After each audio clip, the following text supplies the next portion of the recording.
So far, we've asked who created evil, and why free will doesn't explain the suffering we see. But now it's time to look at the whole framework, because something's broken. Not just in the world, in the theology itself. The idea of God they're selling doesn't work. They say God is the first cause, the origin of everything, the reason anything exists at all. They say he's all-powerful, able to do anything, no limits, no obstacles.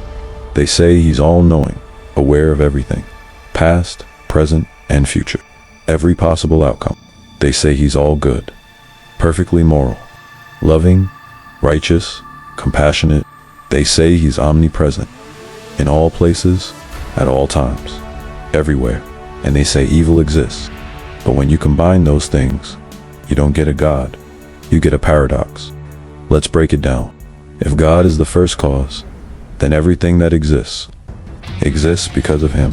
That includes suffering. If God is all-powerful, then he could have created a world without evil. He chose not to. If God is all-knowing, then he saw every horror in advance and created the world anyway.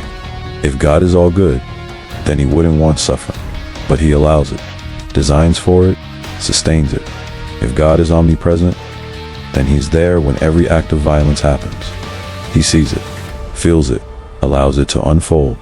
In the system he made, this is not a logical tension. This is a full-on collapse. These traits aren't just hard to reconcile.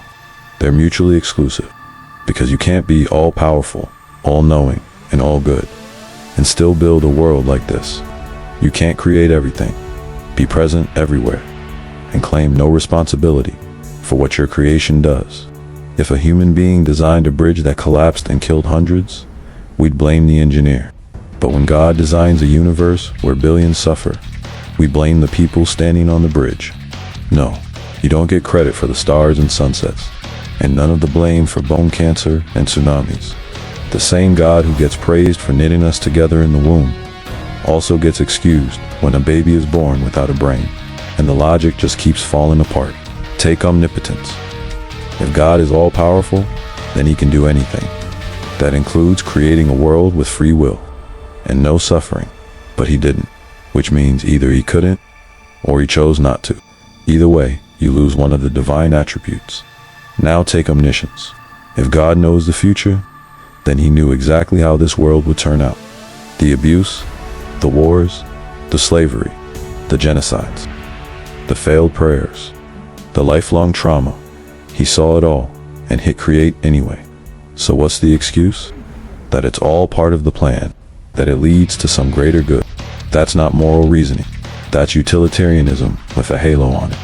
We'd never accept that from a human leader. Oh, sorry, your child died. It was part of my long-term plan. We'd call that evil. We'd call it insane. But when God does it, we call it mysterious. Now let's talk morality. They say God is the source of all goodness. That morality comes from his nature. That good is defined by whatever he says. But if that's true, then morality becomes arbitrary. If God said torture was good, then torture would be good. And if you say, no, God would never say that, then congratulations. You're judging God by a standard higher than God, which means he's not the source of morality, just a reflection of it. And now we're right back to asking, what makes something good? Because if the answer is whatever God does, then you've created a circular system. And if the answer is something outside of God, then God isn't necessary to explain morality. You've just made him optional. Now, throw logic into the mix. Some apologists say logic itself comes from God. That reasoning is only possible because of him.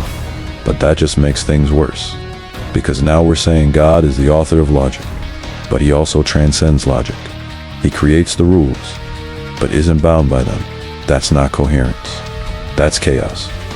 You can't say God is the reason logic works, then excuse his contradictions by saying he's beyond logic. That's not divine. That's convenient. This is what happens when you try to build a theology by stacking absolute traits on top of each other, without checking to see if they fit.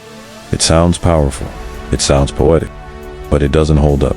God becomes a character who creates everything, needs nothing, loves everyone, punishes most, wants obedience, gives free will, knows what you'll do, judges you for doing it, can stop suffering, doesn't stop suffering, and calls the entire system good.